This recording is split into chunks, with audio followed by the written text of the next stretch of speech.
going to address the elephants in the room. My camera was a little dirty when recording this video, and I probably shouldn't have done it at night. It looked way better in person at night than it did on camera at night. But as you can see in the thumbnail of this video, the exterior elevation of this home looks beautiful. And looking at it from the outside at night, with the lighting fixtures that they have on the outside of the house and the height of the outside patio entrance, the home really does feel grand. I'm not sure if you caught it, but there's two side gate entrances, and the side gate on the left side is a little bit wider. You might be able to fit, maybe you could say, an ATV on that side of it. So something interesting, and I think that is very functional, that they did with the home is the office is completely separated for the rest of the house. And this is something that we learned during COVID that we really needed, because when you work in your primary bedroom or you just work in another bedroom that's too close to the living room, you always feel like you're at work. So having this office in the front of the house by the entrance that's even separated by almost a full-blown wall really is going to leave work at work and home at home. So passing that front entrance and where the office is at, now we're at this side of the house where all the three bedrooms are. Then there's one bathroom right smack in the middle of them. Now there's going to be some pros and cons to this layout, because one pro is that right now when we get to the primary bedroom, you're going to see just how private it is, and it's away from all these other bedrooms and the office, which some people like, because your primary is supposed to be your place where you get away, you sleep, you relax. At the same time, though, let's say you're a parent that has younger kids, or maybe just like some troublemaker kids that you don't want too far away from you, then you have too much privacy in that aspect. These rooms are pretty self-explanatory, and so is the living room going to be, which is what I'm going to walk into right now. But let's talk about the price per square foot. If you haven't done that math yet, it's about $220 a square foot.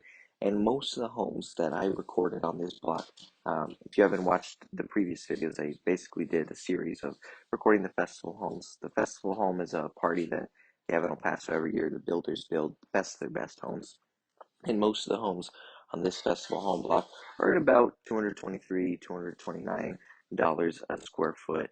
And a lot of them are custom builders. You had Fortune, Van Vista, Icon, Everest there, and then a couple other production builders. When you're buying a new construction home in El Paso, Texas, they never do the backyard landscaping for you, unless it's a festival home or if the builder's really desperate and they're heavily open to negotiations.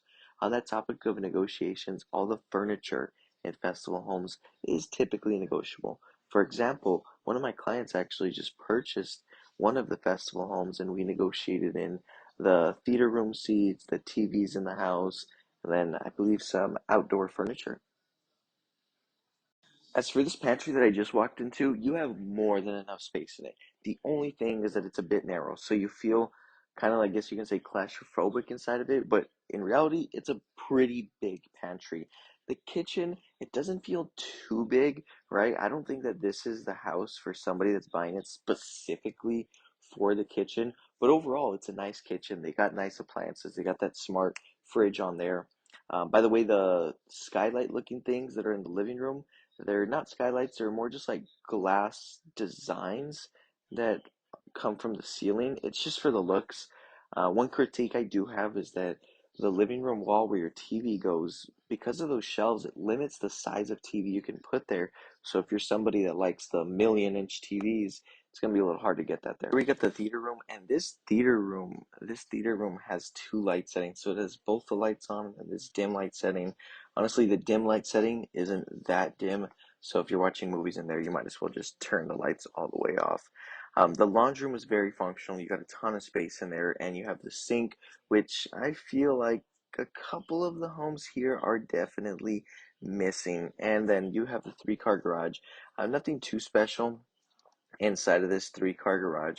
It is pretty much what every garage in the festival homes has. So you got the epoxy flooring, the garage is insulated, and then as for the water heater, it's going to be a tankless water heater so that you don't run out of hot water, and a water softener, because water in El Paso is hard. That way you can drink tap water and have smoother water on your skin while you're showering. One thing I'm going to point out is the flooring is laminate.